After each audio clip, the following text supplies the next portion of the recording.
आबाद करण लाइ थर कैनाल मंसूबे के हलंदड़ साल मुकम्मल करण जी हिदायत करे छॾी आहे।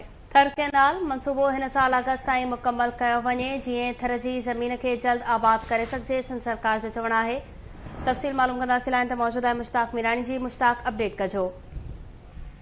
जी बिल्कुल, सिंध सरकार थर जे रेगिस्तानी इलाइक़े जे 1 लख खां वधीक ज़मीन खे आबाद करण लाइ थर कैनाल मंसूबे खे हलंदड़ साल अगस्त महीने में मुकम्मल करण जी हिदायत करे छॾी आहे। उन हवाले सां सिंध हुकूमत जी अख़्तियारिन आपाशी खाते खे हिदायत कई आहे त थर कैनाल मंसूबो हिन साल अगस्त ताईं मुकम्मल कयो वञे जीअं थर जी ज़मीन खे आबादी लाइक़ बणाए सघिजे।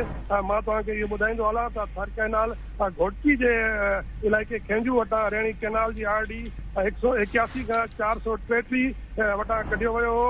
आपाशी खाते मूजिबि त थर कैनाल जी जेकी ड्रेग आहे उहा 480 किलोमीटर आहे ऐं उनमें 5000 क्यूसिक पाणी वहाए सघिबो, जॾहिं त थर कैनाल ज़रिए सिंध जे मुख़्तलिफ़ ज़िलनि जी 1,11,181 एकड़ जेकी ज़मीन आहे उहा आबाद थी सघंदी। वाज़े रहे त हीउ मनसूबो गुज़िरियल साल जे जून महीने में शुरू कयो वियो ऐं हिन मनसूबे सां घोटकी, सक्कर, खैरपुर, सांगड़, मीरपुर ख़ासि ऐं थर पारकर ज़िलनि जूं जेके ज़मीनूं आहिनि उहे आबाद करे सघिजे। जी मुश्ताक मीरानी, तफ़सील ॿुधाइण लाइ महिरबानी।